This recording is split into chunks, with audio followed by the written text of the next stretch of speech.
24 August 2001 সালের Atlantic মহাসাগরের উপর দিয়ে উড়ে যাওয়ার সময় সমস্ত ইঞ্জিনের শক্তি হারিয়ে ফেলে একটি এয়ার ট্রান্সট বিমান 236।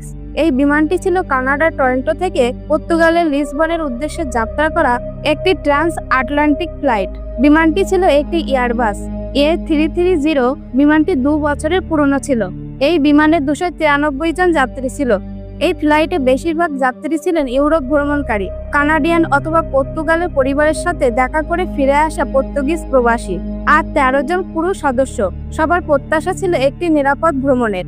কিন্তু ফ্লাইটটি ইতিহাসে জায়গা করে নেয় একটি অলৌকিক রহস্যময় দুর্ঘটনার জন্য। প্রথম দিকে সবকিছু স্বাভাবিক ছিল। বিমানটি নির্ধারিত পথ অনুযায়ী আটলান্টিক মহাসাগরের উপর দিয়ে উঠছিল। রাতের আকাশ শান্ত ছিল।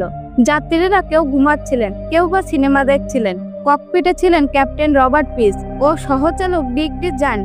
দুইজনই ছিল অভিজ্ঞ ও দক্ষ পাইলট। কিন্তু ঠিক তখনই হঠাৎ আসে একটি অদ্ভুত সংকেত। ওরা 4 ঘন্টারও কিছু সময় পরে পাইলটরা 2 নম্বর ইঞ্জিনে কম তেলের তাপমাত্রা এবং উচ্চ তেলের চাপ লক্ষ্য করেন। ইঞ্জিনের জ্বালানি লাইনে তৈরি হয় একটি ফাটল, আর সেই ফাটলের মাধ্যমে জ্বালানি লিক হতে শুরু করে। বিমানটির বাম ইঞ্জিনের জ্বালানি দ্রুত কমে যাচ্ছে। পাইলটরা প্রথমে ভেবেছিলেন হয়তো সেন্সরে ভুল হতে পারে, কিন্তু কিছুক্ষণের মধ্যে তারা বুঝলেন এটা ভুল নয়, তেল সত্যিই শেষ হয়ে যাচ্ছে। এরপর আরেকটি ধাক্কা আসে। বিমানটির ডান দিকের ট্যাঙ্ক থেকে তেল শেষ হতে শুরু করে। এক মুহূর্তের মধ্যে তারা বুঝলেন তারা এক বিশাল বিপদের মুখে। তারা সিদ্ধান্ত নিলেন তাদের এখনই রুট পরিবর্তন করতে হবে, না হলে বড় বিপদ। তারপর লক্ষ্য নির্ধারিত হলো পৃথিবীর মাঝখানে অবস্থিত পর্তুগালের আরোজেস দ্বীপের লার্জেস্ট বিমানবন্দরে নামার জন্য।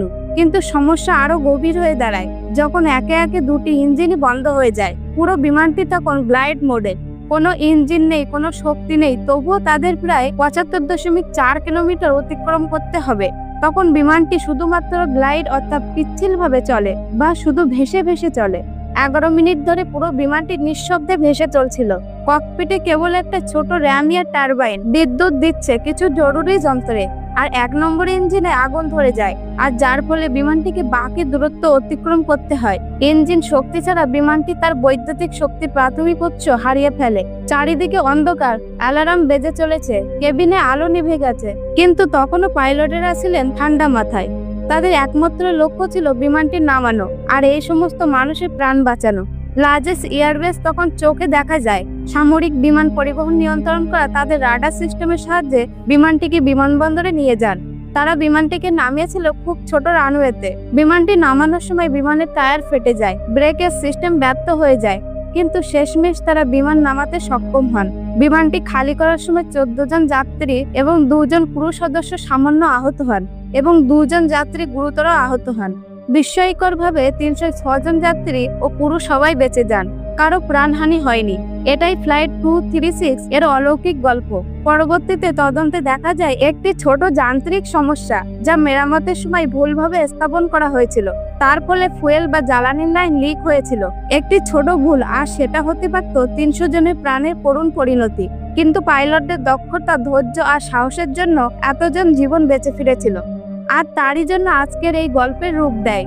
এই ঘটনাটি একটি রোমহর্ষক ইতিহাসের পাতায় লিপ্ত হয়ে গেছে, কিন্তু বিজয়ময় এই অভিযানে ফ্লাইট 236 আমাদের শেখায় প্রযুক্তি ছাড়াও মানবিক সিদ্ধান্ত, মনোবল আর প্রশিক্ষণই পারে জীবনকে রক্ষা করতে। এটি কেবল একটি ফ্লাইট নয়, এটি ইতিহাসের সবচেয়ে অলৌকিক বিমান অবতরণগুলোর মধ্যে একটি উদাহরণ। এই অস্বাভাবিক বিমান দুর্ঘটনার পর এই বিমানটিকে অজরেস গ্লাইডার নামে ডাকা হয়।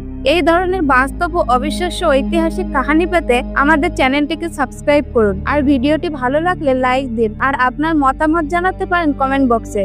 আপনার কাছে প্রশ্ন রইল, আপনি কি এই ঘটনাটি আগে থেকে জানতেন?